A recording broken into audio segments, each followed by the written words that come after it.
इसमें थोड़ा सा एक चीज और भी है। मैं अब लास्ट टाइम जब हम ये रिटर्न्स 2022 की फाइल कर रहे थे, तो बहुत से फ्रीलांसर्स जो हैं वो रीच कर रहे थे। तो हम जब उनके साथ बैठते थे, तो हमें जो सबसे ज्यादा मसला आ रहा था कि उन्हें बिल्कुल कुछ नहीं पता होता। वो समझते हैं कि एग्जाम्प्ट इनकम है और वो एक पुराना कल्चर लेके चल रहे हैं। तो थोड़ा सा आप मुझे ये बताएं कि ये जो अवेयरनेस है, इसको आप किस पे डालेंगे? एफबीआर की जिम्मेदारी समझते हैं, बाकी जो रेगुलेटरी अथॉरिटीज हैं जैसे पाशा है, कि कम से कम, मैं ये नहीं कहता कि हर बंदे को, प्रोफेशनल को आप टैक्स एक्सपर्ट ही बना दो, बट एटलीस्ट उसको जो रूल ऑफ द बिजनेस है वो कम से कम इतने पता हो कि वो एटलीस्ट, अब ये देखें, जिन लोगों का 2022 क्लोज हुआ, अगर उन्होंने पी सैब या बाकी मामलात अगर नहीं किए हुए थे, तो जाहिर है वो 100% अपना टैक्स क्रेडिट नहीं ले पा रहे थे। अब ईयर क्लोज हो चुका है, उस पर हम कुछ नहीं कर सकता कंसल्टेंट, बजाय इसके कि फिर वही बात हो, कहते हैं को जुगाड़ निकाल के दें हमें। तो मेरी अब आपसे आपसे मैं ये पूछना चाहूंगा कि क्या एक्सपीरियंस है आपका इस हवाले से, क्या कहेंगे, किसकी जिम्मेदारी है?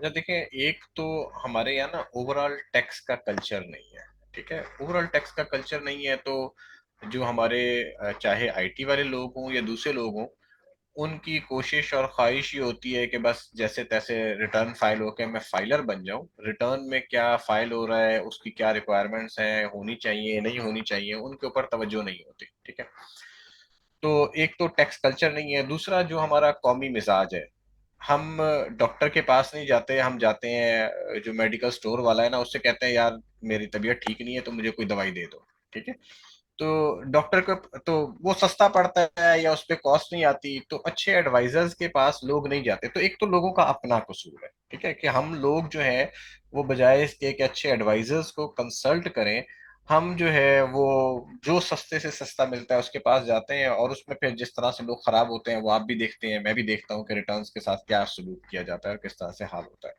मेरे पास बेशुमार लोग आए अभी, मतलब बैर बैर मिसालें देना इतनी अच्छी बात नहीं है, लेकिन ये एक तो हमारा जो अपना लोगों का प्रॉब्लम है ना, कि हम लोग जो है टैक्स को अहमियत ही नहीं देते। मैं आपको एक मिसाल, मुझे इजाजत दें कि मैंने अभी, इनफैक्ट हमने एक केस प्रेजेंट किया और at the highest level ministry में हमने कहा कि यार ये इनके साथ ज्यादती हो रही है। तो हमें सबसे पहले तो हाईएस्ट लेवल से जवाब ये आया है कि यार ये इन लोगों की तो रिटर्न ही गलत फाइल हुई हुई है, तो आप इनका इशू लेकर हमारे पास आ गए एक आईटी कंपनी का। तो मतलब इस लेवल के ऊपर अगर चीजों को आप नहीं प्रॉपर्ली देख रहे होंगे तो ये थोड़े से मसाइल आएंगे। एक तो लोगों का अपना भी कसूर है, ठीक है। दूसरा, टैक्स की जनरल चूंकि अवेयरनेस नहीं है, लेकिन मैं अगेन, पाशा ने पिछले 2-3 साल के अंदर कई अवेयरनेस सेशन करवाए हैं। ठीक है, मैंने खुद वो अवेयरनेस सेशन में मैंने पार्टिसिपेट किया।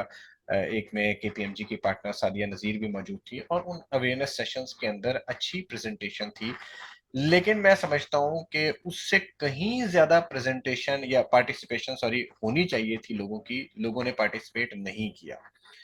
तो और कई सेशंस हो चुके हैं लेकिन लोगों की पार्टिसिपेशन, अब आई डोंट नो, आज अब आपकी जैसे ये अब आपकी वीडियो लॉन्च कर रहे हैं, इसको कितने लोग देखेंगे, कितने लोग उससे चीजें लेंगे और उसके ऊपर अमल पैरा होंगे ना।